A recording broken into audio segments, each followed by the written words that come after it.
Bonjour à toutes et tous, c'est Céline, kinésithérapeute près de Lille. Bienvenue dans ce nouvel épisode de Kinécast de la Fédé, la communauté dynamique et innovante des kinésithérapeutes. Chaque semaine, vous découvrirez les témoignages, les conseils et les astuces de kinés passionnés et engagés sur des sujets qui vous interpellent dans votre pratique et aussi sur l'actualité. Ensemble et avec la Fédé, bougeons les lignes de la kinésithérapie. Bonne écoute! La Médicale accompagne près d'un masseur kinésithérapeute sur 3 en France. Rassurant, non ? Des assurances adaptées aux besoins des masseurs kinésithérapeutes, tant professionnels que privés. La Médicale assure les professionnels de santé. Bonjour à toutes, bonjour à tous, bienvenue dans ce nouvel épisode de Kinécast. Aujourd'hui, on part à la rencontre de 2 jeunes kinés de terrain, Mathilde Rousseau et Michel Rasdorf. Tous les 2 siègent au Conseil fédéral de la FFMKR, où ils portent la voix d'une nouvelle génération de professionnels engagés. On parlera de leur parcours, de leur mission et de ce que cela signifie concrètement de s'impliquer dans la vie syndicale. Alors, prêt à découvrir l'envers du décor ? Bonne écoute. Bonjour Mathilde, bonjour Michel, comment allez-vous ? Bonjour Céline. Bonjour Céline. Je suis ravie aujourd'hui de discuter avec vous. Merci d'avoir justement accepté cette invitation. Pour commencer l'épisode, est-ce que vous pourriez tout d'abord vous présenter ? Allez, je me lance. Donc moi, je suis Mathilde, je suis kiné depuis 8 ans maintenant. J'ai exercé dans différents départements, en Outre-mer et en métropole. Et là, je suis installée à Paris, pas très loin d'ici, depuis 1 an. Au cours de mon parcours, j'ai travaillé principalement en libéral, mais j'ai eu l'occasion de travailler dans des maisons de retraite, dans une masse, d'avoir des missions au sein d'une CPTS sur la prévention de la dépendance. Et puis voilà, et depuis peu, je fais aussi de la prévention en entreprise. Et donc, depuis quelques mois, je fais partie du Conseil fédéral de la FFMKR. Et toi, Michel ? Alors, moi, c'est Michel, je suis kiné en Moselle depuis 8 ans également. J'ai exercé d'abord à l'étranger, où j'ai fait mes études en Allemagne. Et je suis installé depuis 2018 à Frémin-Merlebach, une petite ville de Moselle, où j'ai eu l'occasion d'exercer en libéral, de m'investir au fur et à mesure dans le syndicat, dans ma CPTS, dans différentes structures où j'ai la chance de pouvoir travailler. Alors, vous êtes tous les 2 impliqués déjà localement au niveau de votre syndicat, c'est ça ? Oui, tout à fait. Moi, comme j'ai bougé assez régulièrement, ça fait, je dirais, 5-6 ans que j'essaye, dans chaque département où je suis passée, de m'impliquer localement, donc de façon plus ou moins importante en fonction du temps où je suis restée. Mais j'ai été membre du bureau quand j'étais dans le Gard, j'étais secrétaire. Et là, je suis membre du CA à Paris, puisque ça fait assez peu de temps que je suis là. Mais voilà, à chaque fois, j'essaye de m'impliquer autant que je peux, avec le temps que j'ai et le temps que je reste sur place. Pour ma part, je me suis syndiqué en 2018 et dès mon engagement, j'ai commencé à assister à tout ce qui était possible en termes de soirées. Et en 2020, je me suis dit, tiens, je veux en faire plus, je veux aller au-delà de juste participer. Je suis rentré au conseil d'administration. Et en 2023, je suis entré, poussé par mon conseil d'administration, au Conseil fédéral en tant que représentant des moins de 30 ans. Et depuis l'année dernière, j'ai eu la chance de prendre la présidence de mon département. Alors, est-ce qu'il y a eu un déclic déjà, pourquoi vous vous êtes syndiqué ? Est-ce qu'il y avait eu quelque chose de particulier ? Moi, c'est un peu familial, j'avais pas trop le choix. Non, non, sans blague. Oui, moi, j'ai quand même été. Mon papa fait partie de la Fédé pendant un certain temps, et puis c'est lui qui m'a un peu initiée à ça. Mais en dehors de ça, mon premier congrès c'était à Cayenne en 2019, donc c'était une année un peu particulière, mais ça m'a permis de rencontrer du coup plein de collègues différents, de départements différents, avec des façons de pratiquer différentes, et j'ai trouvé ça assez incroyable d'avoir cette diversité. Et c'est un peu ça qui m'a fait revenir à chaque fois et m'impliquer localement pour, pareil, en fait, se trouver. Il y a des initiatives locales même qui sont assez notables. Et donc, faire partie de cette dynamique, c'était quelque chose qui était vraiment porteur et stimulant. Alors, pour ma part, j'étais déjà engagé lors de mes études dans un syndicat on avait un directeur d'école qui était très engagé et très engageant d'un point de vue syndical. Et il faut savoir que je travaille avec mon grand frère, qui a fait également ses études en Allemagne, qui a fini ses études quand moi je les ai commencées. Et en fait, quand lui il s'est installé, le kiné dont il a repris l'activité l'a incité à se syndiquer en France. Et ayant été dans la même école, il a eu cet engagement syndical aussi. Donc, en rejoignant son cabinet, naturellement, je me suis syndiqué aussi. Et qu'est-ce qui vous a donné cette envie alors d'aller encore plus loin et puis aussi de vous présenter au niveau national? Est-ce qu'on raconte cette petite aventure? En fait, ces postes des conseillers de moins de 30 ans ont été ont été créés avec la réforme des statuts d'il y a quelques années. Je ne me souviens plus exactement quand est-ce que ça a été fait. Et moi, quand j'ai vu ça, je connaissais Michel depuis assez peu de temps. On s'était rencontrés en formation. Et puis, rapidement, en fait, on a découvert qu'on avait des affinités, on partageait des valeurs et qu'on était syndiqués au même endroit, dans le même syndicat. Et donc, je lui ai dit, tiens, viens, vas-y, on y va tous les deux, ça va être sympa. Enfin, on partageait vraiment des choses, on avait vraiment des choses en commun. Et puis, les statuts aussi ont fait que moi, vu où j'habitais, je ne pouvais pas me présenter parce qu'il y avait déjà 5 conseillers fédéraux de la région d'où je venais, qui étaient bien plus qualifiés que moi pour le poste. Donc, je ne me suis pas mis en concurrence avec eux. Et donc, du coup, Michel s'est présenté. Et je l'ai rejoint là, il y a quelques mois. Tout à fait. Et je lui dis toujours, tu m'as lâché, mais bon, ça va. Elle m'a rejoint quand même. Et c'est chouette de pouvoir continuer cette aventure syndicale ensemble. Alors, donc, vous formez aujourd'hui, tu disais Mathilde, le binôme des moins de 30 ans au Conseil fédéral de la FFMKR. Donc, toi, tu as été élu tout d'abord, c'est ça? C'est ça. Ouais. Et ensuite, toi, depuis le congrès de Valence. Oui, tout à fait. Alors, comment vous arrivez justement à concilier aussi justement votre activité professionnelle en tant que kiné, vos missions au niveau local, mais aussi au niveau national? Alors, ça demande beaucoup d'agilité et de souplesse, je vais dire, parce que les charges de travail au niveau local sont très variables en fonction des périodes. Actuellement, on a pas mal de boulot qui est arrivé dans notre département avec les contrôles pour suractivité. Mais avant ça, on a eu une période un peu plus calme. Et avant ça, encore une autre période où mon syndicat départemental a candidaté pour héberger le congrès de l'année prochaine. Et de ce fait, le boulot varie. Et c'est un des points que je trouve, je ne veux pas dire difficile, mais qui demande beaucoup d'adaptabilité. Parce que la charge de travail au cabinet, elle, reste relativement toujours la même. C'est-à-dire très chronophage. La nature a horreur du vide et dès qu'il y a de la place, il y a quelque chose qui prend de la place là-dedans. Donc ça demande pas mal d'équilibre, c'est un boulot d'équilibriste et heureusement, des fois, on a l'aide de son binôme pour aussi voir ce qui est important et des fois faire un pas en arrière et recentrer sur le plus important. Parce que quand on a la tête dans le guidon, c'est pas toujours évident de se consacrer aux choses qui peuvent être importantes pour la majorité et pas juste son point de vue.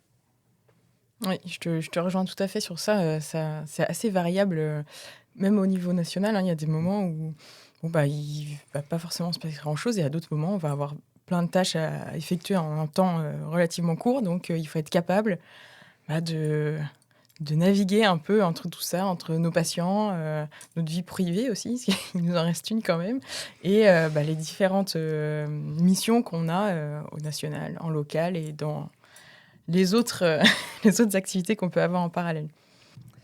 Alors, depuis le début de l'épisode, on parle beaucoup du Conseil fédéral, mais finalement, peut-être que pour nos éditeurs, c'est pas très clair sur son rôle au sein de la Fédé. Pourtant, c'est essentiel justement à la FFMKR. Est-ce que vous pouvez justement nous expliquer un peu comment cela fonctionne, ses missions, de qui appartient justement au Conseil fédéral? Eh bien, en fait, la FFMKR, c'est une association donc, qui fonctionne comme telle. Donc, on a le niveau national où, en fait, vont adhérer toutes les fédérations départementales. Et donc, comme toute association, eh bien, elle fonctionne avec un bureau et un conseil d'administration. Et finalement, le conseil fédéral fonctionne un peu comme le conseil d'administration d'une association. Donc, il est composé de 18 conseillers fédéraux, plus 2 conseillers de région, plus deux conseillers, deux représentants des moins de 30 ans. Vous. Nous deux. Donc on fait un petit distinguo parce que les conseillers donc moins de 30 ans et les conseillers des régions, au niveau de leur élection, c'est un peu différent. Mais voilà, globalement, on se retrouve quand même tous autour de la table. Et donc, au niveau du bureau, il y a 8 membres. Et ensuite, le Conseil fédéral fonctionne en pôle. On a réparti en fait les conseillers fédéraux dans des pôles pour donc, chaque conseiller fédéral a sa délégation. Et ensuite, on a des pôles d'exercice. Vas-y, Michel, je te laisse poursuivre. Alors, on a des pôles qui regroupent plusieurs délégations qui se regroupent. Par exemple, moi, je suis dans le pôle exercice, où on va retrouver du coup Stéphane Morales, qui va être plus orienté sur tout ce qui est activité physique et prévention. On va avoir Damien, qui va être de manière générale sur le bien vieillir. On va avoir Félix, qui va être notre chef de pôle, donc qui va regrouper aussi tout ce qui est prévention, en fait tout ce qui a trait à l'exercice. Félix étant vice-président à l'exercice, donc c'est lui qui est le chef de pôle, et moi qui suis donc délégué aux spécificités d'exercice. Mais on a également le pôle vie conventionnelle, le pôle formation, le pôle interpro, et de cette organisation en pôle vont se créer des groupes de travail sur des thématiques spécifiques. Par exemple, on a un groupe de travail sur la syndicalisation, un groupe de travail sur la boîte à outils, un sur l'exercice au féminin. Et c'est ces groupes de travail, par leurs recommandations et leurs travaux de groupe, qui vont mettre en place la politique de la Fédé, qui a été décidée en congrès par les départements. À savoir que au sein du Conseil fédéral, ce qui nous importe beaucoup, c'est ce côté vraiment démocratique, que nous, Conseil fédéral, on ne décide pas du chemin à prendre, mais c'est vraiment au travers du vote des départements, des motions qui sont proposées, que nous allons organiser certains travaux.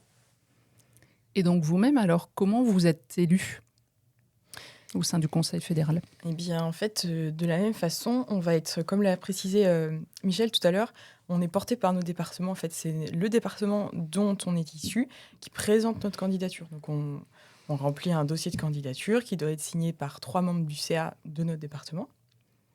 Ça peut être visé par le Conseil des sages ou pas. Et ensuite, la candidature est acceptée la plupart du temps parce qu'elle doit être, normalement, elle est conforme. Et c'est au congrès suivant, donc la plupart du temps en juin, qu'on est élu. Et donc, ce sont les départements qui nous élisent. Et donc, vous êtes élu pour combien de temps? Ce sont des mandats de 6 ans.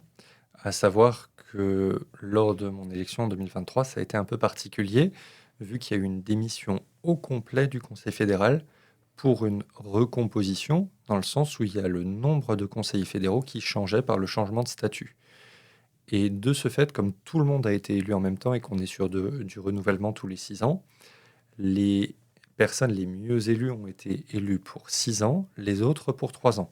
Ce qui veut dire que lors du congrès de Metz, en juin, ce sera un congrès électif où le CF sera renouvelé par moitié. Et donc, du coup, de par cette mécanique, comme Michel était tout seul à se présenter en 2023, il a été élu pour 6 ans. Et moi, je me suis présentée donc en 2025. Et donc, je termine en fait le mandat de 3 ans. Donc, ma mandature n'est que d'1 an. Elle se terminera en 2026. Et donc, il y aura un poste à pourvoir pour une conseillère, une femme, fédérale représentant les moins de 30 ans. Oui, parce que c'est un binôme mixte. C'est de c'est par les statuts de la Fédé. Alors, vous vous réunissez régulièrement au sein du Conseil fédéral? Eh bien, on a 2 séminaires par an, 2 jours et demi, 3 jours, où en fait 3 jours, où les différents groupes de travail vont présenter l'avancée de leurs travaux. Et on peut avoir des thématiques de travail diverses et variées qui vont permettre de faire avancer la politique et le travail du Conseil fédéral et du bureau. Et puis après, on a un Conseil fédéral de rentrée en septembre, qui sur une soirée, et un Conseil fédéral en fin d'année sur une journée. Et puis après, au besoin, en fonction de l'actualité politique ou syndicale, le bureau peut nous demander de nous rassembler pour discuter de choses et d'autres. À savoir que les CF dont Mathilde parle là, ce sont les CF pour la plupart en présentiel. En fonction de l'actualité, on se retrouve assez facilement entre midi ou le soir en visio pour parler de points d'actualité en fonction de ce qui est décidé. Par exemple, le CF de fin d'année, il est accolé à la journée des présidents. où les présidents départementaux sont invités à se réunir pour parler aussi de l'actualité et du futur travail du CF. Et ça nous permet encore de rencontrer finalement les kinés de terrain qui sont vraiment dans les départements. Là, on a une vraie discussion sur une journée où on a des remontées de terrain de leur part et on peut discuter comme ça, avancer sur les choses à mettre en place. Et au sein du CF, alors comment se déroulent un peu vos discussions, vos débats? Est-ce qu'il y a des décisions qui sont prises? Et si tel est le cas, comment sont-elles prises? C'est souvent assez animé parce que pour arriver jusque-là, souvent on a quand même une sacrée force de caractère. Donc c'est assez animé, mais chacun peut s'exprimer. Chacun s'exprime d'ailleurs, je pense, comme il le veut. Ça se fait relativement dans la bienveillance. Et finalement, on discute de choses et d'autres et on arrive à se mettre d'accord. Hein. Parfois, il y a des motions, encore une fois, qui peuvent être votées quand il y a besoin. Les motions peuvent porter sur beaucoup de sujets. Et une chose que j'ai déjà entendue plusieurs fois et qui nous est reprochée, c'est que les votes sont toujours assez unanimes. Mais il faut savoir que c'est pas Sébastien qui arrive et qui dit « bon, on va voter ça » et tout le monde dit « oui, amen ». Non, il y a des discussions, on échange, on s'explique les uns les autres et c'est en fait un vote de consensus à la fin. Et c'est pour ça que ça peut paraître toujours allant dans une seule direction, c'est parce qu'au fond, on travaille tous pour la kinésithérapie, on travaille tous ensemble, après avoir débattu et après avoir discuté, on fait un vote, et la motion, des fois, elle est retouchée, mais je ne veux pas dire la place de chaque virgule est pesée, mais la place de chaque virgule est pesée lors de choses vraiment très importantes qui donnent la politique professionnelle. Et ces échanges se font vraiment très démocratiquement, et Mathilde le soulignait, avec beaucoup de bienveillance. Et pour ma part, depuis que je suis entré au Conseil fédéral, j'ai beaucoup de mal avec d'autres réunions où ça part en live complet, où ça part à gauche, à droite. Non, au Conseil fédéral, c'est prise de parole, on demande la parole, on nous donne la parole, on s'exprime. Pendant qu'on s'exprime, les autres vous écoutent, réagissent après. Et comme dit, d'autres réunions auxquelles je participe me sont devenues insupportables parce que ça part dans tous les sens. Ce qui n'est pas le cas au CF. Ouais. On parle dans ces cas-là de réunionnite, ce qui est apparemment pas le cas au CF. Alors, on n'a pas trop le temps pour se réunir pour rien, donc généralement on est assez efficace. Il y a toujours des ordres du jour et les réunions sont timées et on doit arriver à la fin de l'ordre du jour dans le temps imparti parce que en fait on a tous d'autres choses à faire. Donc on se réunit quand on a besoin et quand on se réunit, on est efficace et on fait ce dont pourquoi on est là. Et pour ma part, ça m'a beaucoup aidé, un peu dans ma vie personnelle, beaucoup dans mes autres engagements, parce que j'ai pris les mêmes devants, par exemple, dans mon syndicat départemental, où les ordres du jour avant n'étaient pas forcément toujours clairs ou quoi. Et là, j'ai tendance à dire, hors du jour, on a ça, ça, ça et ça. On se réunit en une demi-heure, 1 heure, pas plus, parce que sinon, après, on n'est plus efficace. Et on déroule l'ordre du jour. Et je constate que dans d'autres de mes engagements, l'ordre du jour, il est un peu lacunaire. On commence à 21h. Des fois, les réunions s'arrêtent après minuit. Alors, moi, je trouve qu'après 22h, et déjà 22h, je trouve c'est tard, on n'est plus efficace. Ce mode de fonctionnement me fait penser aussi au congrès, en fait. Hein. C'est vraiment calqué. Alors, le CF, j'y ai jamais assisté, mais c'est vrai qu'à des congrès, oui, c'est vraiment calqué sur la même façon de travailler. Oui, tout à fait. On essaye au maximum d'être démocratique, que chacun puisse s'exprimer. Au congrès, par exemple, chaque département ne peut s'exprimer qu'une seule fois sur chaque sujet, mais tous les départements ont la possibilité de s'exprimer. Et effectivement, c'est pareil, hein, on demande la parole, on s'inscrit, etc. Donc, on est très nombreux, donc on fait au mieux pour que chacun puisse s'exprimer dans les temps qu'on a. Et à savoir aussi que, comme au congrès, ce sont les représentants des départements qui s'expriment. C'est-à-dire que c'est pas parce que moi je suis là que j'accompagne tel département et que, ah tiens, ce qui vient d'être dit, ça me fait penser à quelque chose. C'est pas moi qui vais me lever et dire, là j'ai un truc à dire. Non, c'est le représentant du département qui monte à la tribune et qui s'exprime. Ouais, qui a été mandaté de toute façon par ses adhérents. Enfin. Tout à fait. Donc vous parliez des différents pôles au sein du CF. Donc chacun, vous avez voilà, vos missions au sein du CF. Donc toi, tu parlais, Michel, de la spécificité d'exercice. Voilà. Qu'est-ce qui t'anime dans ce groupe de travail, justement? Alors, pour ma part, j'ai une spécificité d'exercice en rééducation de la main et du membre supérieur. Et ça va avec mon travail du quotidien parce que je suis également membre de la Société française de rééducation de la main, dans laquelle je me suis également engagé. Et je vois au travers de mon engagement syndical, j'essaie de faire en sorte de valoriser ces spécificités. Il faut savoir qu'aujourd'hui, ces spécificités, c'est surtout important d'un point de vue communication pour le patient. Aujourd'hui, un professionnel, je comprends qu'il puisse se désintéresser des spécificités, car la réponse que j'ai de beaucoup de kinés de terrain, c'est oui, mais ça me rapporte rien, si ce n'est d'augmenter ma qualité d'expert. Et encore, j'ai pas besoin de ça pour faire reconnaître mon expertise.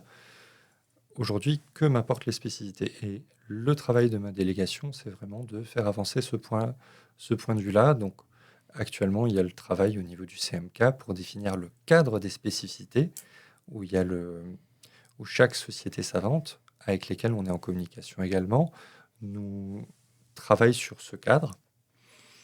Et de notre côté, nous, on fait en sorte qu'ils puissent nous remonter les problèmes conventionnels également, ou les problèmes dans l'exercice au quotidien, dans le cadre de leur spécificité. Donc c'est dans ce cadre-là que ma mission s'inscrit. Juste une petite précision, tu peux signifier ce que veut dire CMK?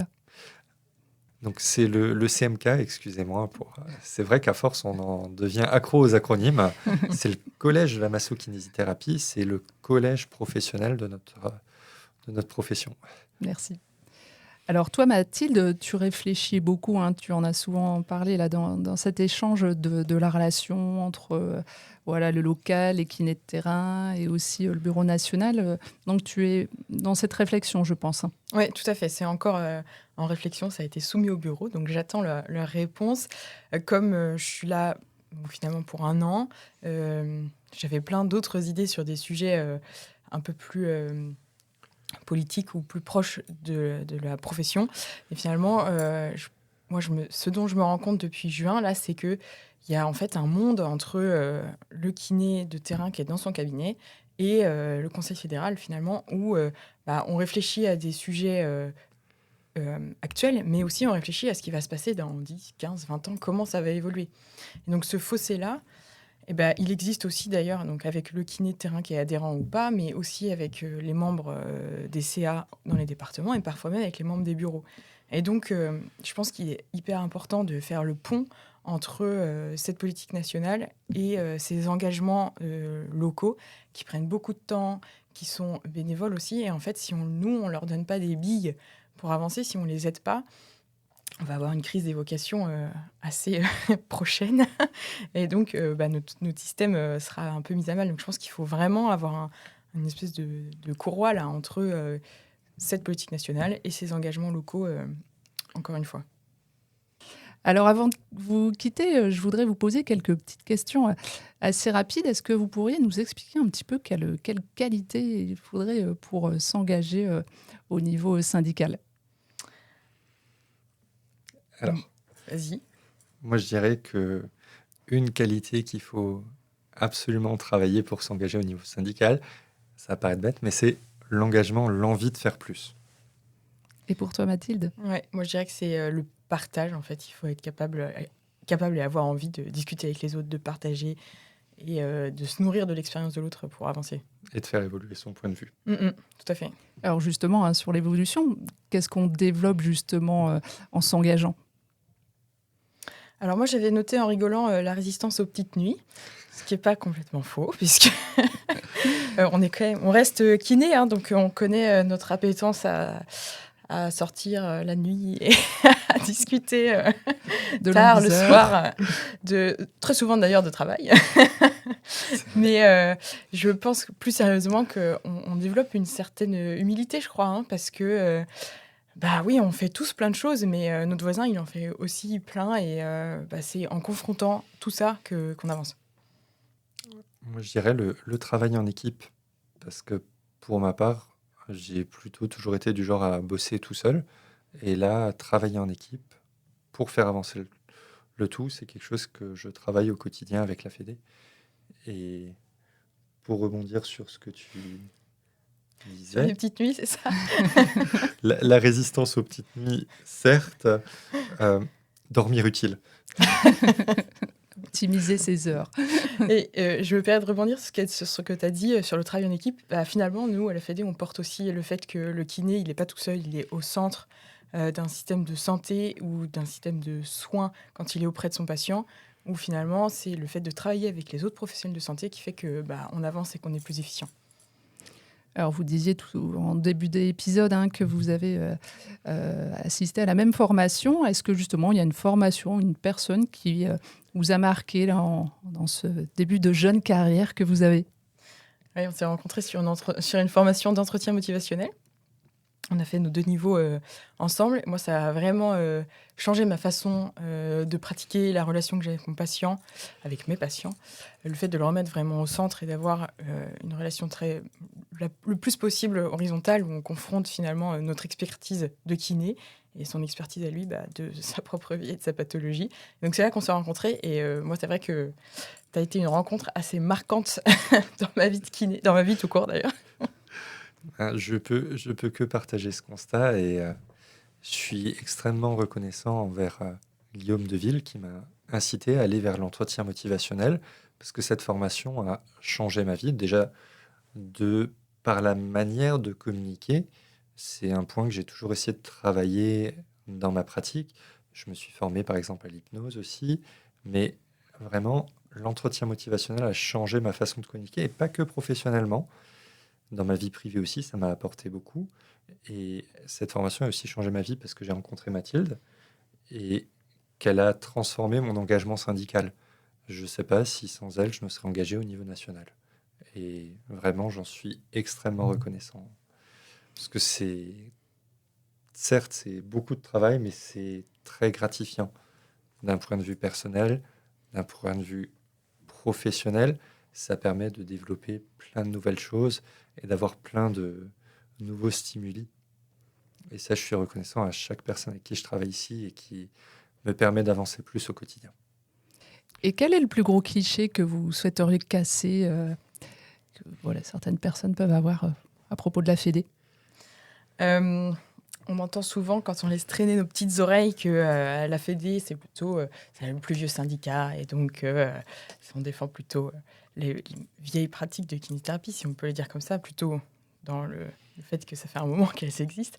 Moi, je dirais plutôt qu'on défend une kiné de qualité. On est quand même sur un gros virage à la Fédé, là où on a changé les statuts en 2023. Sébastien Guérard, notamment, a un peu transformé la façon dont on travaille aujourd'hui, où on est, comme on l'a dit, déjà relativement efficace. On essaye d'être le plus efficace possible dans nos échanges. Et donc, on essaye que la kinésithérapie soit reconnue à sa juste valeur, tant financièrement que sur le plan de nos compétences. Et donc, pour ça, on a des propositions qui sont assez ambitieuses, mais qui restent en accord avec le système de santé dans lequel on est et dont on connaît les difficultés actuelles. Pour toi? Moi, je suis arrivé à la Fédé avec des clichés sur certains kinés, pas sur la Fédé, parce que j'avais pas une image énorme de ce qu'était la Fédé, mais je suis arrivé avec des clichés sur les vieux kinés qui bossent d'une certaine manière.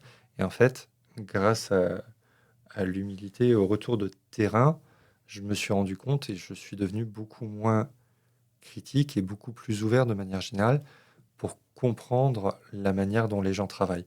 Ils n'en sont pas arrivés à une certaine manière, je vais dire, par amour de l'argent, par exemple. Non, mais c'est leur manière qu'ils ont appris à travailler. C'est comme ça qu'ils se sont développés au travers des formations, au travers de leur pratique professionnelle. Et je me dis que nous, en tant que syndicat, on est là pour les accompagner, pour les faire évoluer, tout comme on cherche à faire évoluer le métier vers une pratique qualitative avant tout. Bien, merci à tous les deux de nous avoir partagé votre expérience, votre regard de la Fédé également. Et puis je pense j'invite tout le monde au congrès de Metz, donc en juin 2026. Je ne sais pas si tu as les dates exactes, Michel. Donc oui, effectivement, j'invite tout le monde à nous rejoindre au congrès de Metz du 19 au 21 juin. On va essayer d'organiser plein de trucs sympas. Une petite course à pied aussi, ça c'est prévu. Ça, c'est cool. Ça devient notre petit rituel. Bon, je suis sûr que j'aurai l'aide de Mathilde pour organiser ça. Bien évidemment. Et puis surtout, au nom de tout mon conseil d'administration, que je remercie pour sa participation et son engagement pour l'organisation du congrès, on vous invite tous à nous rejoindre à Metz en juin 2026, du 19 au 21. On s'organisera un épisode, Michel. Merci à tous les deux. Merci à Céline. toi. Une bonne journée. Bonne journée. Au Bonne revoir. journée. Merci de nous avoir écoutés. On espère que cet épisode vous a plu. Si c'est le cas, je vous invite à laisser un avis sur votre plateforme d'écoute préférée et à partager l'épisode autour de vous. N'hésitez pas également à nous dire quel sujet vous aimeriez que l'on aborde dans les prochains épisodes et quels invités vous souhaiteriez écouter. Pour ça, dites-le nous en commentaire. N'oubliez pas de nous suivre sur les réseaux sociaux et de visiter le site web de la FFMKR pour rester informé des dernières actualités et des événements à venir. Votre soutien et votre engagement sont essentiels pour faire avancer notre profession. La Médicale, un réseau expert d'agents généraux pour accompagner les kinés dans leurs besoins professionnels et privés.